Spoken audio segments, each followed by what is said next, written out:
Your brain is currently operating at 30% of its capacity. You're degrading every single day without even noticing it. Social media, Netflix, fast food, all of this is slowly turning you into a vegetable. But there's a way to turn things around. In 30 days, you can take back control of your mind. Today, I'll show you exactly how to do it. Forget everything you were told about the brain in school. They told you that nerve cells don't regenerate, that after 25, your brain only degrades, that intelligence is something you're born with. All of this is outdated nonsense. Your brain is not a fixed structure. It's a living, constantly changing system. Every second, new neural connections form in your head, while old ones break down. This process is called neuroplasticity, and it's your main weapon. Here's how it works. When you learn something new, a language, a skill, information, neurons in your brain start forming connections with each other. The more often you repeat an action, the stronger this connection becomes. It's like carving a path through the forest. At first, it's hard to walk, but each time, the path becomes easier. Now for the bad news. Connections you don't use get destroyed. If you spend all day scrolling social media feeds, watching dumb videos, and not challenging your brain, you're literally making yourself stupider. Your brain optimizes for what you do most often. Research shows that people who regularly learn something new, even at 70, have brains that function like those of 40-year-olds. But those who stopped learning at 25 are already slowing down like old people by age 40. The good news? The process is reversible. Start loading your brain correctly, and within 2 to 3 weeks, you'll notice changes. Your task for the next 30 days is to activate neuroplasticity at full power. And now I'll show you exactly how to do it. You go to the gym to build muscles, but for some reason, you think the brain doesn't need training. This is the main mistake that costs you money, career, and quality of life. The brain is just like a muscle. It either grows or atrophies. There's no third option. And just like in the gym, the principle of progressive overload applies here. You need to constantly increase the difficulty of tasks. Here's what actually works. First, solve problems that require effort. Sudoku, chess, math puzzles, all of this forces the brain to create new connections. But here's the catch. As soon as a task becomes easy, it stops working. The brain has adapted, and you need to increase the difficulty. Second, learn new skills. A language, a musical instrument, programming. Doesn't matter what, the main thing is that it's hard. When you step out of your comfort zone, the brain starts building new neural pathways. It's precisely the discomfort that triggers growth. Third, change your routine. Brush your teeth with the other hand. Take a new route to work. Change your usual sequence of actions. This seems silly, but the brain is forced to work instead of operating on autopilot. Fourth, read complex texts. Not entertainment garbage, but scientific articles, philosophical works, technical literature. Your brain should strain to understand the material. Stanford research showed that 30 minutes of cognitive exercises per day increases working memory capacity by 15% in a month. The problem is that most people can't even last a week. They find it boring. But here's the truth. If it's easy for you, you're not growing. Discomfort is the price of development. Your task is to do something every day that makes your brain sweat. You studied English in school for 10 years. Now, you can't string 2 words together. You've read hundreds of books, but don't remember what they were about. You took courses, and a month later forgot everything. You know what the problem is? You were repeating wrong. The human brain is not a hard drive. Information isn't stored forever. It either gets strengthened through repetition or gets erased. And here, it's not the quantity of repetitions that matters, but their correct distribution over time. Here's how Ebbinghaus's forgetting curve works. You learn something new. In an hour, you'll forget 50%. In a day, 70%. In a week, 90%. This is normal. The brain deletes information that seems unimportant to it. But there's a way to trick this system. Spaced repetition is when you return to information precisely at the moment when you're about to forget it.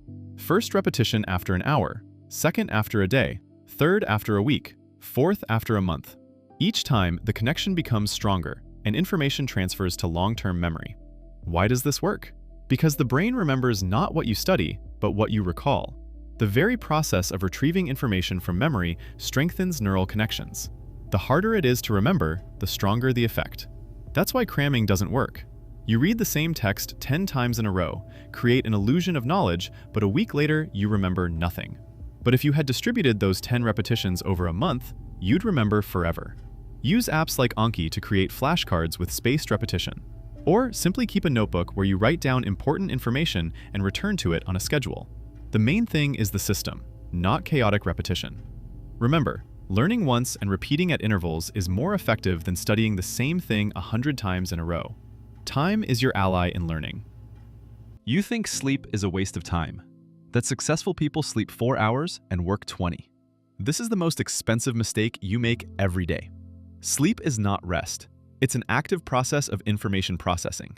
While you sleep, the brain sorts everything you learned during the day, deletes garbage, and consolidates the important stuff into long-term memory. Here's what happens at night. During deep sleep, the brain transfers information from short-term to long-term memory. It literally rewrites data, strengthening neural connections. Without this phase, you simply won't remember what you studied. During REM sleep, the brain processes emotional experiences and creates associative links between different pieces of information. That's why solutions often come in the morning. The brain worked on the problem all night.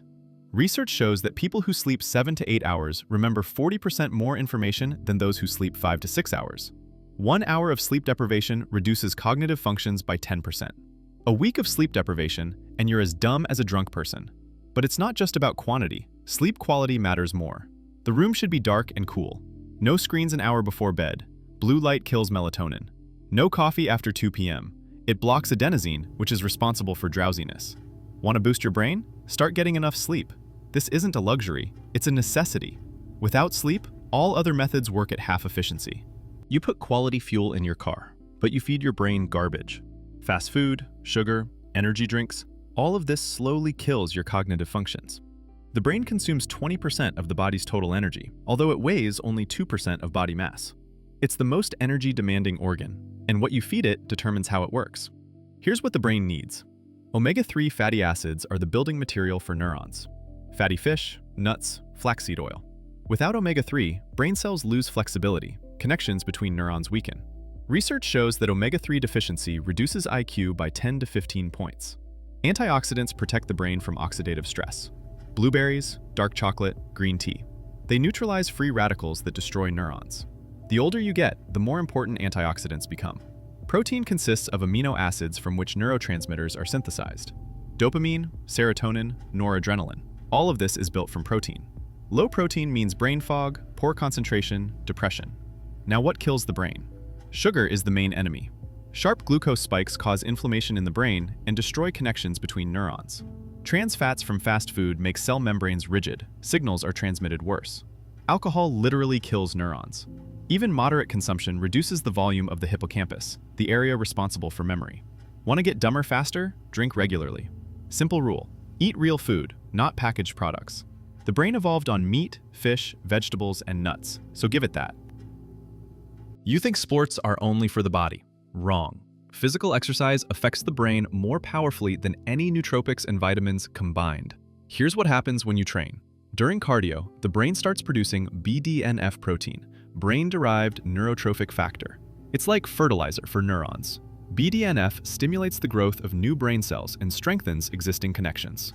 20 years ago, it was believed that neurogenesis, the birth of new neurons, was only possible in childhood. Then scientists discovered that new neurons form in the hippocampus throughout life, but only under one condition: if you move. Research shows that 30 minutes of running increases learning speed by 20%. People who exercise regularly have larger hippocampal and prefrontal cortex volumes, areas responsible for memory and decision-making. But it's not just about cardio. Strength training increases testosterone and growth hormone levels, which also affect brain function. Coordination exercises create new neural pathways. Even regular walking improves blood flow to the brain. But a sedentary lifestyle literally kills the brain. Little movement means little oxygen, little BDNF, few new neurons. Your brain starts to atrophy after just a month without physical activity. You don't need to run a marathon. 30 minutes of any activity per day is enough. Running, swimming, cycling, even brisk walking. The main thing is regularity. Movement isn't a supplement to brain development, it's the foundation. So you have a 30-day plan, 6 simple principles that will change your brain. Remember the main thing: neuroplasticity works both ways. You're either getting smarter or getting dumber. There's no neutral ground. Every day you make a choice: which neural connections to strengthen and which to destroy. Don't expect instant results. The first 2 weeks will be tough. The brain resists change. But by the end of the month, you'll notice the difference. Better memory, faster thinking, higher concentration. Start small. Pick 1 or 2 things from this list and do them every day. The key is consistency, not intensity. Better 20 minutes every day than 3 hours once a week. Your brain is the most valuable asset you have. Everything else, money, connections, opportunities, is a consequence of how it works. Invest in it. This is the only investment that's guaranteed to pay off. Let's go. 30 days, starting today.